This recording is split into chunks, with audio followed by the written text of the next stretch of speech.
Hello and welcome to the Swan Song Project Podcast. My name is Ben Buddy Slack and I'm the founder of the Swan Song Project.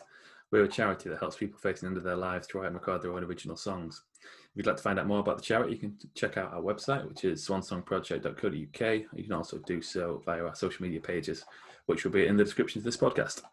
The podcast features songwriters, and I have a conversation with them about their music. We talk about one of their songs and how they wrote that. They share us a songwriting tip that might be useful for new songwriters, and we also talk about a song that's meaningful to them in some way related to bereavement. This episode features Lorraine Lucas, and I hope you enjoy it.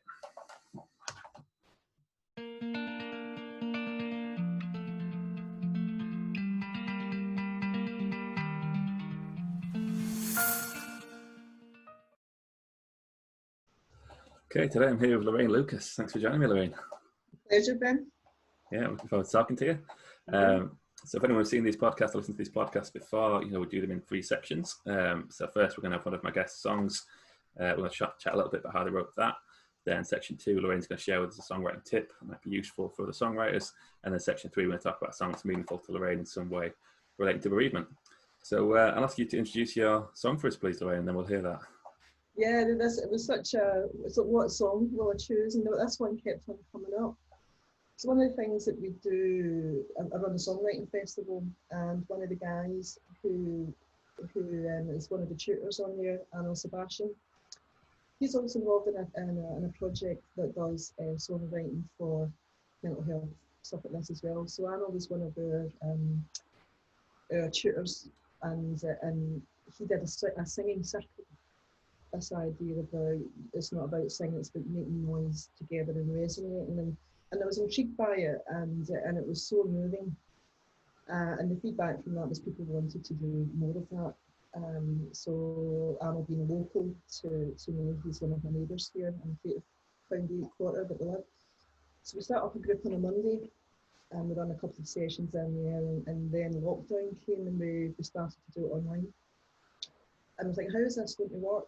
And at that time it was a hard lockdown, so we were just really at the beginning of it, and people were saying we need the connection more than ever.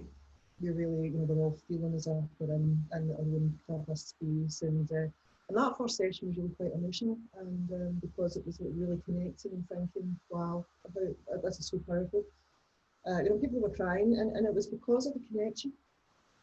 And Arnold had us doing a meditation, and he was saying that whenever we get, especially with COVID and it's out there and we're fighting to breathe, more than ever we're shrinking in. We're really making ourselves quite small, and that's, to be in that kind of place. So he had us opening up our windows, and because this was like early springtime, it was dark, and just to connect with the sky, that there was something bigger than us out there, that we weren't feeling this kind of small way. And we all did that, and we did a meditation. So we were just making a noise together. I can't remember what it was. It was a Japanese phrase that Arnold had. We were all doing this together, and one of the girls that was in the group, and she was saying that she goes, I really need that, because it's like, regardless of whether we're separated, we're all breathing the same air. And that was a link that kept on coming back in there. But how wonderful that we are, like, if we can remember that, if we're feeling small, connect with something bigger. So that idea is like beyond the sky is the stars, and be bigger and bigger and bigger, and creating a sense of space, and that gives us a connection. It's not with other people, but it's with the universe, that we're all part of that and we are all connected. So that was the thing with the song. It was really a gift for Audrey, because she gave that line that she thought was amazing, and also the sentiment of that group. And I thought that as a message that at this time, that if the song gets shared about, people just remember that. So is that the title of the song, is We're All Breathing the Same Air? Yes. Great stuff. So we'll hear it now, and we'll chat more about it afterwards. If you feel alone in your home in the night, beyond the dark are the stars reflecting light. We're all breathing the same air. We're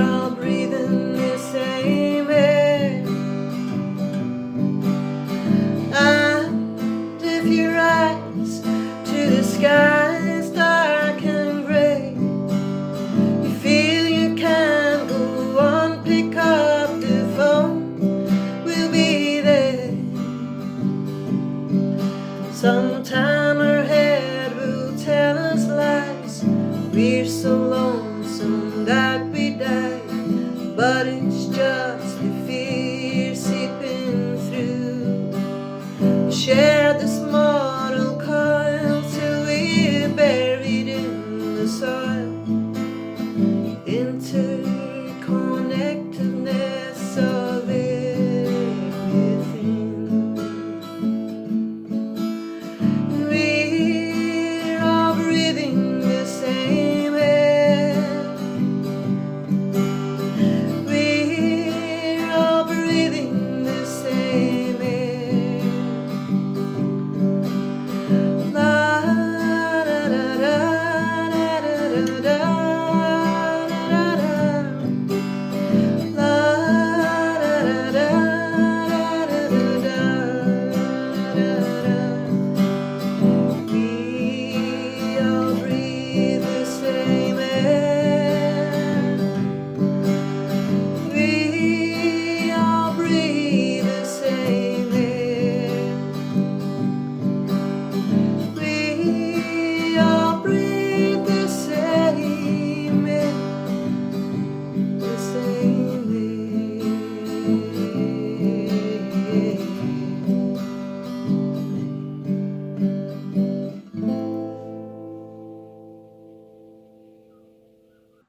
Okay, great stuff. So that was We're All Breathing the Same Air by Lorraine Lucas.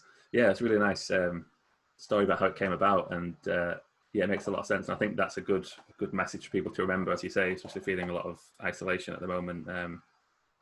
Is that something you do a lot with songs, where you have like a line and a sentiment behind it and build the song from there, or is that a different way of working for you? And but actually, before I move on with stuff like that, I want to ask you the name of the project that your friend does and the name of the songwriting festival that you're involved with.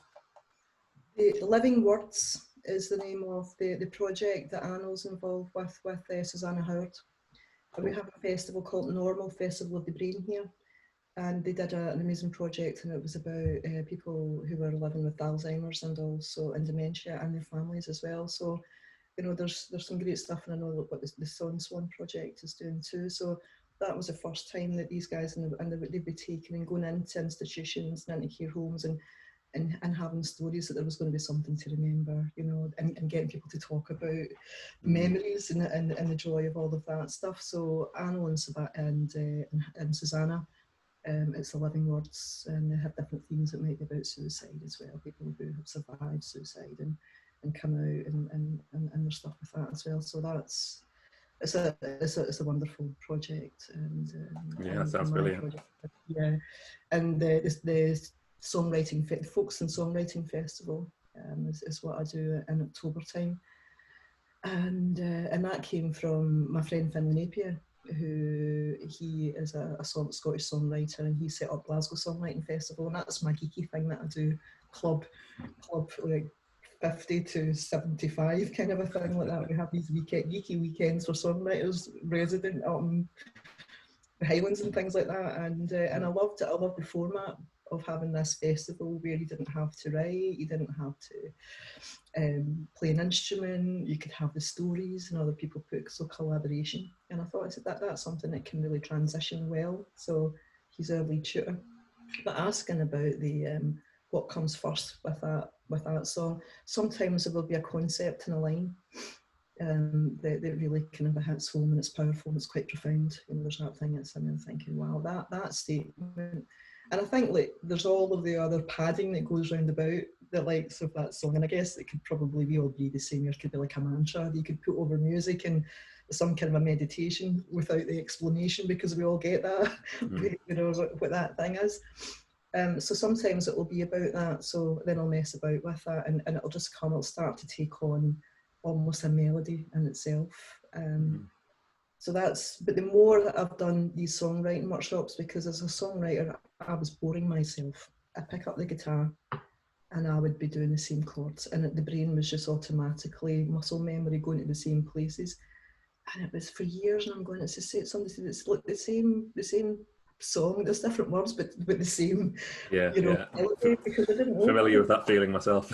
Yeah, Yeah, you know, so I started to pick up all of these different approaches by doing the songwriting festivals, doing weekend workshops, day workshops, and it's all about as many different tools that we've got in our bag just to get started in there, you know, and that's what I realised. So sometimes it will be melody first. I'll be, you know, like la la la away, or I'll just be strumming, and then I'll go somewhere and my phone is just full of little sketches of melody, little lines, and I capture all of that.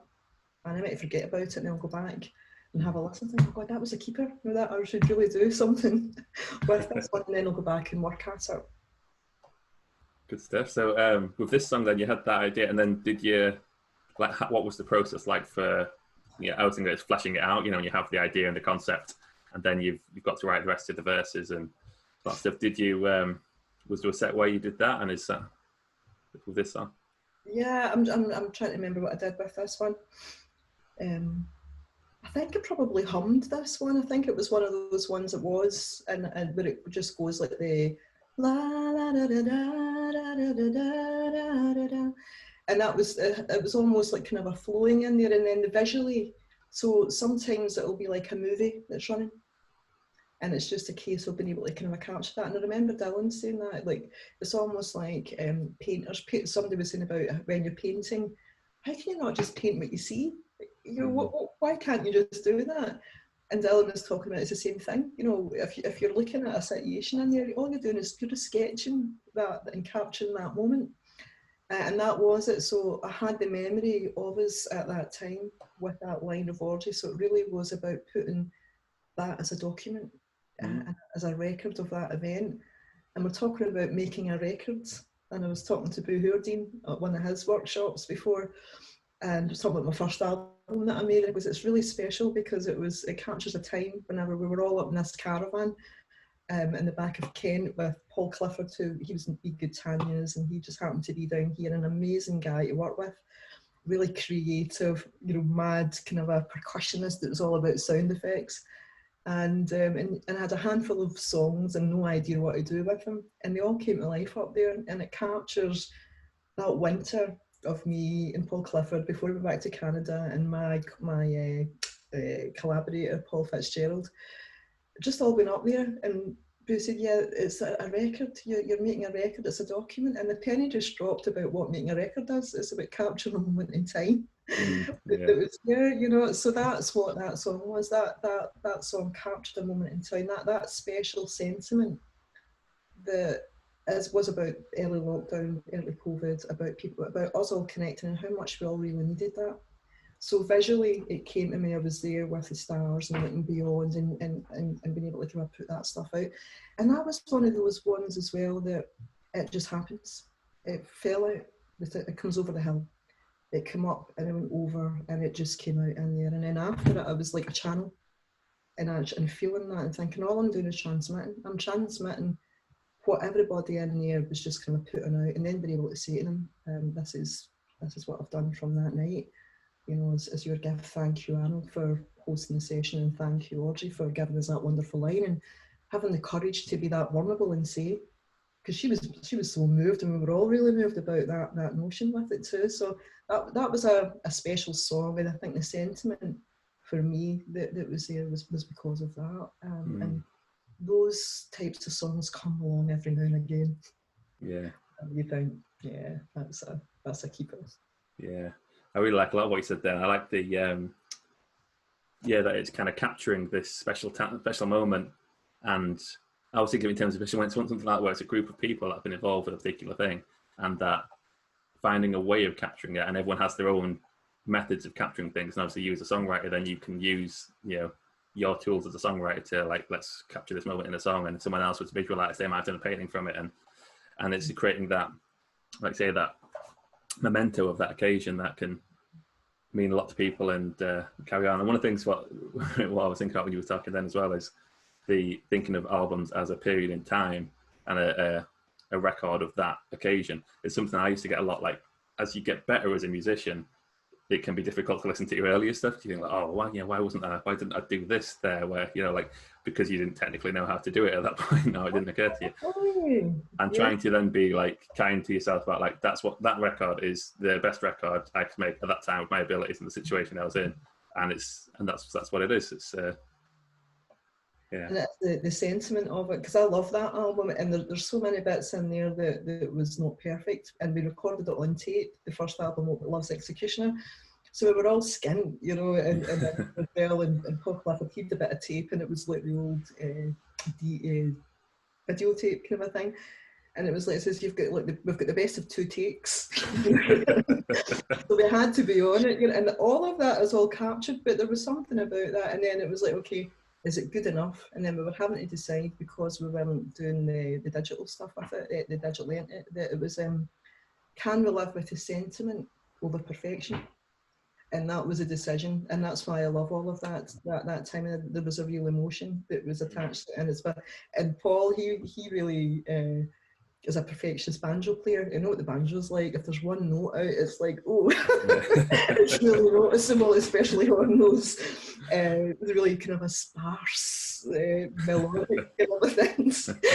And I laugh about it, and every time it comes to that bit in there, so even like the imperfections have got all of these kind of sentiments attached to it, and I think it's lovely to be able to have that. Absolutely. Yeah. Here we were as novices being coached and nurtured by Paul Clifford for us to be able to make that first album. So yeah, it is, like, we can forget that how beautiful the sentiment is in those early, and first open stages and things like that. Yeah, and it's just like a certain magic about that innocence. I was reading Matt Lanigan's autobiography recently, and it kind of, like I find with lots of memoirs and things like that, it kind of, they don't cover the later stage as much. It's more about the the formative years and things like that. And I think what he said is that, and like, I really love a lot more of his later albums. I mean, I love a lot of his early albums too, but I was kind of really looking forward to hearing more about some of these later albums. But what he said at one point was, his recording process got a lot easier because he knew what he was doing a lot more, and he knew how to create the songs he wanted to create. And so I guess then it becomes kind of less interesting in a way to write about. It's like, well, I wrote these songs, they sounded the way I wanted to sound, I went in and recorded them. Whereas the early days where it's like, I was trying to figure out what I was wanting for there, the interesting stories. So imagine an artist like that is writing it from, this is what people are most interested in, because these are where that magic was happening, where it's like, we're figuring this out, and so did this, and this is where we first tried this and realised I could do this. So. Yeah, it's the magic, isn't it? And I think that's the thing that's why I love collaboration. Because a collaboration is something that still gives the magic for me in there as well. I've by chance met up with a guy who lives in Hampshire, and what's made it possible is because during COVID is we can bounce stuff back up. I sent him down some sketches, same again, wasn't intending it to go anywhere, just like me with the guitar and the voice and saying, this just came out in here. A couple of days later, he's bounced it back, uploaded it on Logic, worked on it, and I was just like, wow, and that's so. And he's a completely different genre from me. He's a bit kind of Tom Waitsy, German, kind of a kraut rocky, electronic kind of a stuff in it, and that's it. When I send stuff, and I can't wait to hear what's going to come back. So I think that's an important thing about it. Didn't want to make the album with the guys that I'd made the last albums with, not because, but I needed something different for myself as a songwriter, to be able to have the unpredictability of production, having to know, okay, I've got the melody and I've got the lyrics, let's see what we can do musically with it to give some life into that. And we're talking about perception, whether it's an artist or whether it's a writer, it's that collaboration and everybody kind of bringing it in that I would never think about. So I'm loving doing the new stuff during lockdown. That's great. Yeah, something that's kind of comes up a lot on these podcasts is the importance of collaboration, and something obviously through Swan Song, it's kind of always a big part of it. And I think there's again, it's mentioned, it's kind of embracing a bit of vulnerability. And I think a lot of the time it's then being able to share ideas with other people and bounce them out without worrying that like this idea is someone's going to mock it or something like that. It's sharing it and then seeing what direction they take it in. And what I always say to people in Swan Song is no other combination of people are going to write that song. whoever you're working with, like your ideas combined with someone else's, like there's no other way that's going to happen in that same way. Somebody might write a similar song, but it's not going to be the same. It's not, and that's the thing about when we're looking at, you know, for us that are recording and putting it through PRS and things, it's about, it was Darren Smith who and Boo Hoordine that run the Scottish week that I go to as well, and they were saying it doesn't matter whether someone's given a line, it's 50-50, because the project would not be the same without that influence. That song would not be there without that line or whatever else that goes on in there. Yeah. And that's agreement, because it's acknowledging that everybody honouring the song actually rather than the individuals. Yeah. And what gets it, and it's true. And one of the things I love about working with Neil, that's doing the production and playing the music on there, is because of that. He is so vulnerable in terms of he's competent, but the confidence. And I said, I really like that vulnerability, because if when he sends something over, it's like, am I on the right track, or am I going to, like, I absolutely love it, just carry on, you know, like go, take it as whatever you want to do it, and then we can always edit it down if it's not. But you know, and I really love that, the idea about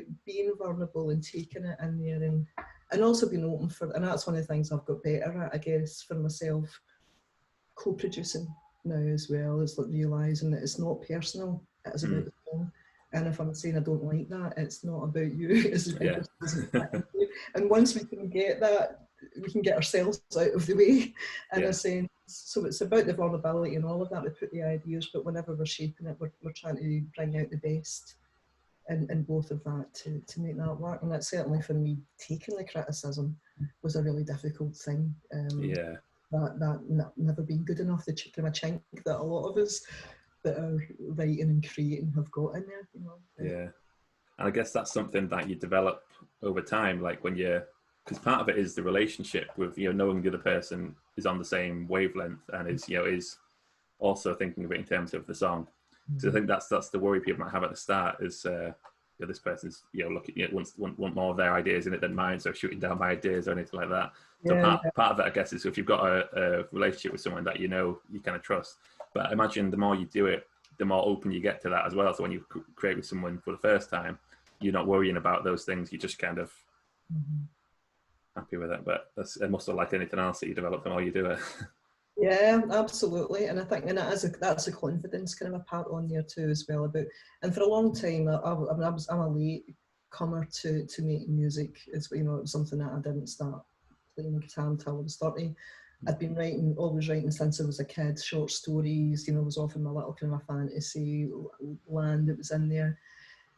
Never had any proper music lessons, you know, all of that kind of stuff. So I always felt less than in my bands, never felt as if I could contribute. I'd be lost in the language, you know, all of that kind of a thing, you know, but I kept on doing it. And as time has gone on, I picked up on the job, and now I do feel as if I know what I might not know the language. I've got better at that, certainly. You know, I've put myself forward for learning as well, and put myself into all of that. Where I'm thinking, well, I know what it is that we're doing. I just didn't know what it was called. That's what that means. I thought it was something really, you know, beyond me. Then you go, all that time, that's all that stuff. So the more that I do that, I know what I like, and that is a confidence to be able to say, I know what I can hear, and being able to compose, and being able to compose in the likes of breathing the same air and thinking about where that's going to go next, and being able to hear which strings, and being able to hear the low end in there, even though I'm just playing my guitar and I can't do that, but that's the wonderful kind of a thing. And then being able to think, who can I bring in? And then people say, well, I know who we can bring in this, or do you know anybody that actually plays the cello? Yeah, I know somebody, or we can, and that's the great thing about that network. And so through time, the confidence. So yeah, I think in one part we can lose something, the vulnerability that we had at the beginning, but also in terms of there's something else that opens up at the same time, if I allow myself to carry on with that. Yeah, that's brilliant. I'll put links to, is that your previous albums and that first one you mentioned available online somewhere? I'm so bad for doing that, but I will. I've just got my Facebook page, which is Lorraine Lucas Music. That's on there on Instagram as well. So I'm on them, and usually what I do is I post them out to people. But you know, that's probably the thing that I don't do very well, is I don't promote myself It's just a whole other skill set in there. I know there's a point in it, so yeah, but that's, people hear it and then just Google me, and if they're interested, they'll send them a CD in the post. Cool. People check you out that way if they want to look into these albums. Let's move into section 2, shall we? This is where I ask my guests to share with us a songwriting tip that might be useful for new songwriters. So we've had quite a lot of kind of tips in that discussion, haven't we? But is there a particular tip that you'd like to share with us, Lorraine? One of the best things that I learned was what we're talking about earlier on about with the guitar, and then how that muscle memory will take it to the same chord progressions. Mm-hmm. And the first songwriting workshop that I did, it was I think it was a 2-dayer. It was 2 days with Boo Hurdy. Same again, everybody's going to be better than me. All of that kind of stuff. And I had to give myself a talking to, which was just go to learn. You know, you don't have to go to impress anybody. Remember all of that. And so we all turned up with our guitar cases, and we're in our semicircle, and Boo's sitting there, and we didn't even pick the guitar up probably until late on in the afternoon session. And it was probably the most revealing thing that he was saying. He says, like, we work from melody. This is it. And I had thought that, again, melody was something that I was never going to learn. That I had to, you know, these were certain things that people who played in orchestras knew, and all of that kind of stuff. And then he was talking about the first 3 notes. So it's either ascending or descending. And Boo was A&R for, can't remember who the label was at the time in there. So he said, I'm hearing it. I came in on Monday and I've got all of the tapes. It was all in there. He says, and that was the thing that I'd be listening for. He says, sometimes it would be the first 2 notes that hook me in. And then starting from that, and then you can predict, but that was working from that melody line. So it was with the melody that people will remember ultimately. Sometimes you'll get the real good hook, but sometimes it's about that. And that was the thing that is, and then it was like about the pentatonic. So you've got, you know, you're only working from 5 notes, la la la la la la la la, up or down, and it's like, it says kids can do this. This is what we do with kids. But yet somehow it becomes this really complicated thing, and that's all it is. And just mess about with those notes going up and down as you're trying to create some kind of a melody line. And that was the thing now. If I'm sitting in there and being able to do the la la la part, that we can all do that kind of stuff. And then once I've got the melody, thinking about where is the chords going to go. So it was layering that, getting the melody line first, and then putting the chords. And then there is something that the lyrics in meter, you know. So that idea about a framework was, I didn't know how everything was all, you know, like the rhyme on the 2 and the 4, the 2 and the 4, and that done my head in as well. And then understanding about what is a meter. Mary had a little lamb or a limerick. It's the da da da da da da da da da da da da da, and then writing to meter. So in terms of, there's 2 then. So one tip's about writing, doing the music, which is about working from that the first 3 notes, and then for the writing part will be about the meter. So that's, if I could put 2 tips in there, that would be one for the actual the lyrics and one for the melody. That sounds really good. I really like that they've just focused on those first 3 notes, and that just, it feels, because as you say, I think like with melody, I think it's very easy to try and overcomplicate it. And like you say, it's just hitting these notes in the scale, and it's kind of, but you can think of it as, it has to be a much more complicated thing, and it's just choosing those ones that you like. So with that, in that workshop, were you just like la la la's and things like that, and just playing around with different ones? Do you find one that you liked, and then? Yeah, and it's the things like, there's the chord wheel. If you come across a chord wheel, and the circle of fifths one, is it? Yeah, but it's like sometimes it's how far you can move away from your root, and like somewhere over the range, somewhere, you know, starlight, and it's like, so the ear's going whoa, because it's not going onto that, you know, like the third or something, like you're in the ear's going, and it's just that thing that can give it. And then bring it back down, and how beautiful we can create those interesting, and it's the push and pull. Today it's endless, the fun that can be had just messing about with all of that stuff. But the first one that I wrote from that perspective was on that weekend, and it was one of those things. It was in the morning before we were going, and I was in the room, And so there was an idea about the story that I had kind of mulling about for a while, and then those first couple of notes came, and it was I think it's on my last album. It was like the opening track, and had Women Like Me. I've got the la la da da da da da. So then you've just got the variation on the one line, and then the second one you're just moving the note on the melody to give it the rise and the kind of a fall on you. And I really love that song as well, because it was the start of me really looking at your opener in there, you know, just sometimes there's no music, but just purely, I got to do. So yeah, that was a real game changer for me that weekend, learning how to write from melody, working on those three notes, and then just getting the lyric, bang, bang, bang. Can I ask you how you find lyrics coming when you've done it that way? Like, do they come easy, and do they feel like do they just emerge when you go from humming to singing it, or do you like think this sounds a bit like a song about this, or do you use when thinking about it, so I've done it before where I've tried to write some music and then I've had a book of lyrics, so I've gone back to my book of lyrics and thought, oh, that might fit with this, and then tried to merge them. Or other times where I've been singing and kind of like humming and stuff like that, then just letting words come out and then be like, oh, that's interesting. Where would that go? Yeah, absolutely. And the idea about having like a daily practice, getting up in the morning, or daily fun, you know, for me, it's that, you know, pick up the guitar, put the kettle on, you know, and sometimes I don't even get to making the coffee because I've been sitting in there and something's coming. And what a great way to start the day. So I'll do that, and again, it's another kind of a Boo and Darlene Smith thing. Maybe it was Finlay, I can't remember, but one of them was talking about that whenever you're working on all of that, the brain's already remembering it.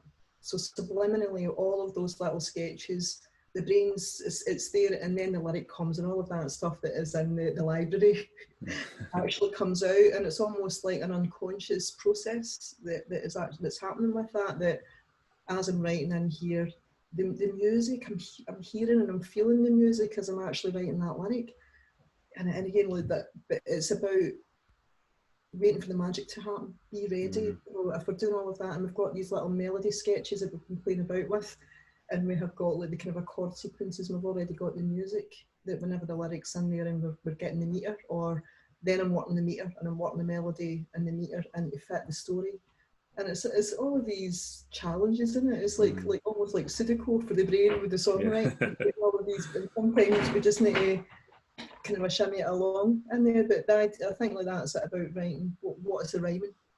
And it will just literally come out. Just those, keeping it really simple as well. And yeah, it's weird, isn't it? Sometimes it's trying to force it. My problem, I think, before was always trying to force it.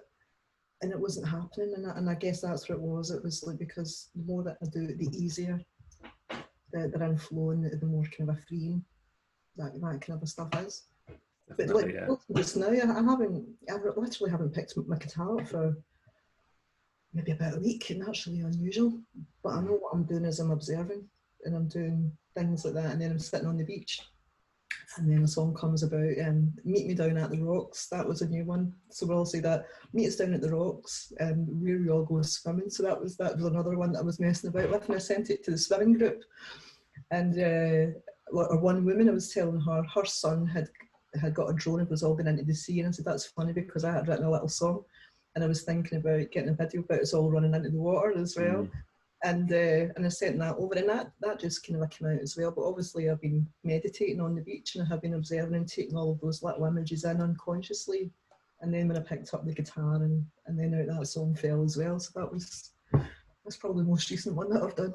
Yeah, it's so interesting. And I was just thinking there of like, you know, the more you do songwriting, I guess, the more you can appreciate all these different elements and the importance of each one. And that, like, you know, so like you say there, like at the minute you're kind of aware that you're on this a bit of a, you know, idea generating, experiencing kind of bit, and then you might have a part where you're working specifically on meter or specifically on melody or chord structures. And, you know, like when you first start, it's just like, oh, songwriting, you write songs.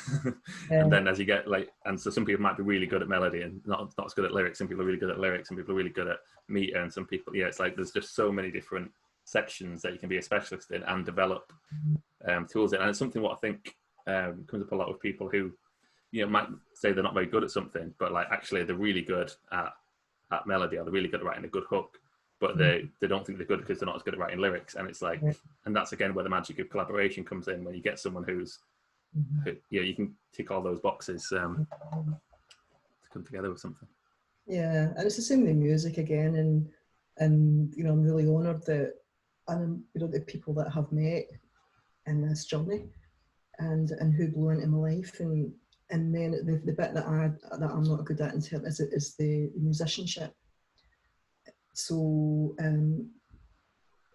and hearing them, what they come back with that as well, they've been really clever with their notes, whether it's on the guitar or on the piano, and creating that, what the riffs that they'll bring in or whatever else, and that's the stuff that is like, oh, I love it, absolutely love all of that kind of stuff. So I know what my strengths are, but I also know the bits that I need the kind of musicians to do it. Sometimes if I'm gigging them, I can strip it back, like what I sent over as well. I can carry it, something if the song can carry itself, whether it's stripped back acoustic, whether I can sing it even a cappella without any instrument, that it will be a stand-up. That's when I know there's something that's there with that. But equally, that's the kind of part whenever, especially playing live, and you're hearing the effects of Pat Keneally that I've been working with, the percussionist, and hearing him, playing on the, his the cymbal, that I can't think about the big cymbal with the hammers, and you get these kind of a crescendos and these shrills that come up, and that's the thing about really bringing the song to life. Doing live is a whole other experience.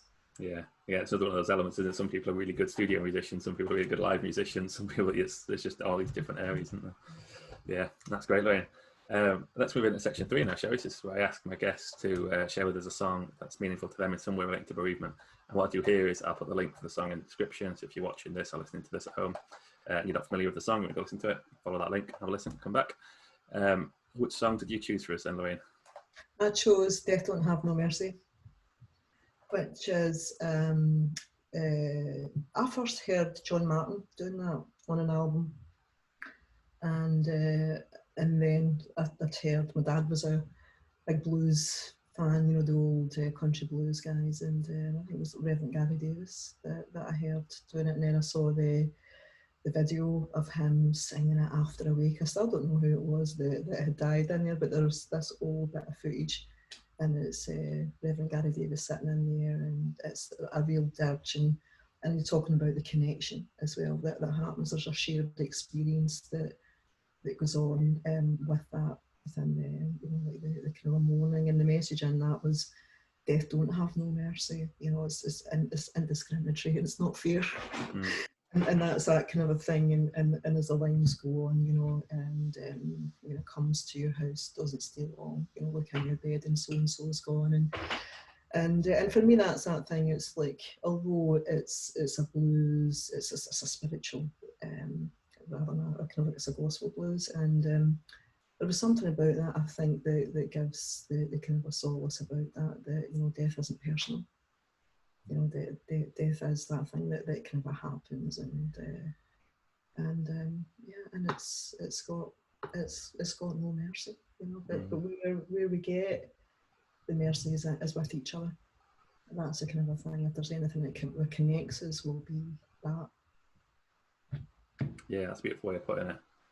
Yeah, it's a common thing, isn't it, of people struggling to understand why someone's gone, especially if it's someone gone early or various things. And as you say, there's not any logic to it, and there's no mercy to it. It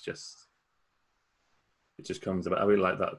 That the mercy comes from shared the support and the people around you, and that's I think linking to those kind of types of songs, that they have such of that collaborative vibe, don't they? Like those old, especially those blues gospel songs, are just singing them, people singing them together, and that's that shared experience. And I guess like what resonates with me on that is the kind of lines in there is, look, for me, I've lost my mother and my father and my brother, and there's been, death has touched me in so many different areas in there, and and it's like, oh, who's gone next, and they were all sudden. My younger brother was a heroin overdose, so it was an instant kind of a thing. My father contracted MRSA in hospital for a minor operation, so there was 3 days notice for that one. It's like, oh, that's gone. And then my mother, it was a brain hemorrhage, there was instant too in there. So it's been one of these things that's like, oh, and in a way, there's been no long day, although I guess my younger brother with his heroin addiction, but it was almost like the inevitable, there were so many lucky escapes that he'd had, and all of that kind of a thing. So although it was a sudden thing, there was something in there that we had lived with, the reality that, at some time that's what's going to happen, and such as that way. And so yeah, that's that song, because it talks about look in your bed and your brother's gone, look in, comes to your house, don't stay long, your mother's gone, your father's gone, and that is it, the death will remove the people inevitably and eventually from our life. If at some point we will outlive some of them, and some of them they will go kind of beyond us. But that is the kind of a great truth of it. All going to go sometime. We might not know when, but we're going to go sometime. Yeah, and we all have our own experiences of grief. So even when it can feel very isolating when you've lost someone, knowing that other people have been through the same situation, and again that connectedness of sometimes all you need is to hear a song with a lyric in it that like that someone else knows what I'm going through. Someone else has been through that. Yeah. And talking about it. And that is the thing. So I had a conversation with my daughter, because, when I'm talking about my brother and the fact that it was a heroin overdose, and, and it's about like, well, I says, well, it happens. This is the thing about the shame being attached to it. There's no shame in it ultimately, and honouring, by honouring that life, we also honour the death. And certainly about what's going on kind of with that too. And because I know my work as a therapist, I work in clinics, and I work with addiction. And I was actually working in the clinic whenever my younger brother died. So I'm treating people that are in for with all sorts of addictions. Meanwhile, I am grieving in my own way in there, and that was really powerful. And it was something that I didn't know if I was going to be able to do it. And I'm thinking, poof, I'm grieving, and I'm in here, and I'm working with this. And thank God for my clinical supervision. Thank God for my team that was round about me, and that team are all long-time recovering addicts like myself as well, who are therapists, and we've all been touched by it. We've all lost somebody through the illness of addiction. And I wasn't on my own with it, and that was a beautiful thing about being able to work. And they were saying, remember my supervisor saying, what is it that you're worried about? So I said, well, I'm worried that in case I lose it in group. And he was like, well, what, lose what? And I was like, control. And I was like, well, is it about control, or is it the fact that you're a human being? And touched by that kind of stuff, and that gave me permission, rather than thinking I had to be, and I'm glad that I've done that, because it helped. And also with patients who had known that my brother had died as well in there, and it was and opening myself up to condolence, rather than, oh, I'm the therapist, thank you very much. Actually, thank you. And being able to say that and go, oh, that's that vulnerability that kind of took me into it. And so I remember, because I was actually a trainee at that time, and I remember doing my reflective journal, and I look back at it, and oh my God, how vulnerable I was at that time, doing the training through my own bereavement, and then working with that, and then losing clients to addiction as well at the same time. All of these different parallel processes that goes on and kind of touches us and moves us. Yeah, that must have been a hard experience, but it sounds great that you had the support there and the awareness to acknowledge it really, and and seek that support. Well, I guess you had that support there to access, and it was really beautiful. It was a really beautiful time of connection. We're talking about the mercy being in all of that as well. That was in there, allowing myself to be supported by my colleagues, allowing myself to be open, all the things that we advocate with our clients, like to what is your support networks, and having to practice what we preach as well at that kind of same time. So it was a really beautiful time, and really fond and tender time as well has been a kind of a incredibly sad and painful time. But there was still that kind of that connection of real friendships that support us and carry us through. Yeah, sometimes the darkest things are when those things are revealed, aren't they? You can really get a deeper appreciation for them. And I was thinking as well about the, that lesson that you've learned and that real lived experience and how that will be then helping the people you work with and your ability to show that vulnerability and not be like, I'm a therapist, I don't need this, being able to be that vulnerable with people who are in such need of it.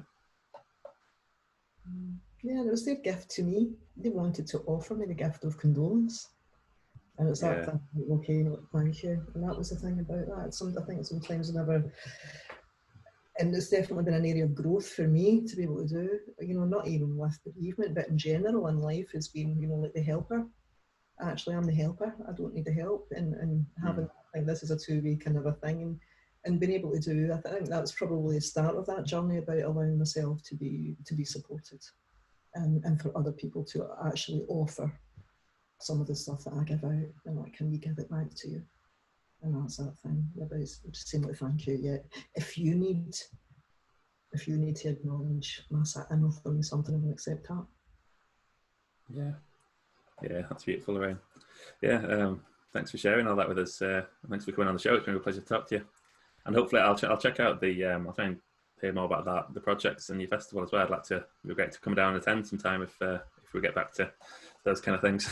Yeah, well, our mutual friend Chris Martyn, Chris was threatening to come down this year, but I'm not going to hold it this year. I'm going to give it a COVID break because it's so unpredictable and I don't want the stress, of all of that. So I've deferred this year until next year. But yeah, Chris Martyn and Scott were talking about coming down. They've been down here to Folks and done some gigs, and they've got wee gigs up north and a wonderful kind of a reciprocal world of us kind of gigging musicians that are there.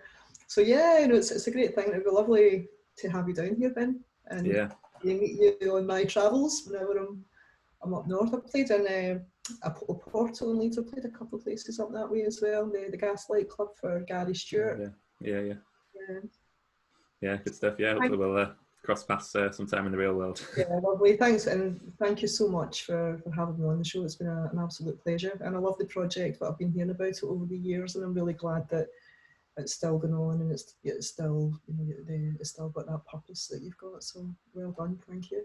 Oh, brilliant. Thank you, Lorraine. Yeah, it's been a pleasure talking to you. Thanks for tuning in, everyone. I'll be back with another episode soon.